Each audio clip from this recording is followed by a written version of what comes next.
Nagsorry si Quezon City Congressman Bong Suntay sa malaswa niyang pahayag tungkol sa aktres na si Ann Curtis. Pero giit ng kongresista, walang mali siya ang kanyang sinabi. Nasa frontline ng balitang yan, si Maricel Halili. Alam mo, minsan nasa Shangri-La ako, nakita ko si Ann Curtis. Ang ganda-ganda pala niya. May desire sa loob ko na nag-init talaga. Na-imagine ko na lang kung anong pwedeng mangyari. Pero siyempre, hanggang imagination na lang yon. Pero, di naman siguro ako pwedeng kasuhan dahil kung ano-ano yung na-imagine ko eh. Ito ang kontrobersyal na pahayag ni Quezon City 4th District Representative Bong Suntay sa gitna ng deliberasyon ng House Justice Committee sa impeachment complaints laban kay VP Sara Duterte kahapon. Inihambing ng kongresista ang pagkakataong nakita raw niya ang aktres na si Ann Curtis. Sa pahayag noon ni VP Sara na naisip daw nitong pugutan si Pangulong Bongbong Marcos. Ayon pa kay Suntay, hindi dapat parusahan ng isang tao dahil lang sa kanyang imahinasyon.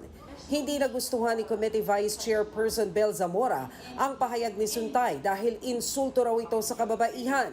Kalaunan, tinanggal ng komite sa records ang pahayag ni Suntay. Bakit po ako nag-react to have it stricken from the records? It was offensive. It was uncalled for. It was irrelevant.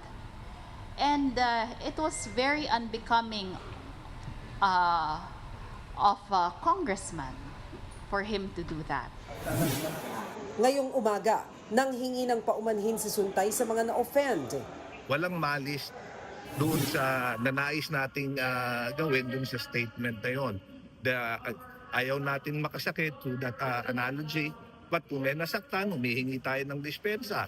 Kay Miss Ann Curtis rin, kung nasaktan siya sa sinabi, ulitin ko, there was no malice intended at tayo humihingi ng dispensa sa kanya. Paliwanag ni Suntay, biglaan lang niyang naisip ang paggamit kay Ann Curtis bilang halimbawa. Nung isang araw kasi may kaibigan ako nanood nung pelikula eh. Yun ang unang naisip kong pangalan. Nagsisisi ka, sir? Sa pagbigay ng analogy, I stand by my statement that analogy was used to prove that statements are oftentimes taken out of context. Pero bago yan, nanindigan si Suntay sa programang StoryCon ng One News na hindi siya magsusuri sa aktres.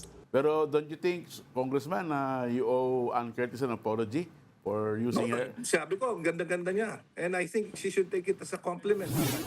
Si Akbayan Party List Representative Percy Sendaya, hinimok na sumailalim sa gender sensitivity training ang kongresista. Walang espasyo dito sa kapulungan ito at kahit saan para sa pag-objectify ng kababaihan. Huwag natin gamitin ang objectification of women para lang ipagtanggol si VP Sara Duterte. Pero tinanggihan niya ni Suntay. Palagay ko, that's uncalled for kasi ang sinasabi ko nga, that the analogy was purely taken out of context and there was no malice meant in that statement. My actions, my previous disposition would show that I am very gender sensitive. Si Quezon City Mayor Joy Belmonte, dismayado sa pahayag ni Suntay, lalo't Women's Month pa naman ngayon. Nakababahala raw dahil kasama pa naman ang nooy konsehal na si Suntay sa pagpasa ng Gender and Development Code sa lungsod. Hindi rin umubra ang pahayag ni Suntay sa Malacanang. Dapat ba bang ipagpasalamat na ang lalaki ay nag-iisip ng malaswa sa iyong pagkababae? Magkaiba ba yun? Kung ordinaryong tao ang gagawa o ang tao ay supposed to be isang honorable. Binigyang diin ng palasyo na dapat seryosohin ang anumang banta sa buhay ng Pangulo. Kung sa pamilya kaya nila ito gawin, tumawag ang isang tao at sabihin, I am imagining myself killing you. Hindi ba sila matatreten? Nagbabalita mula sa Frontline, Maricel Halili, News 5. Mga kapatid, Cheryl Cosing po.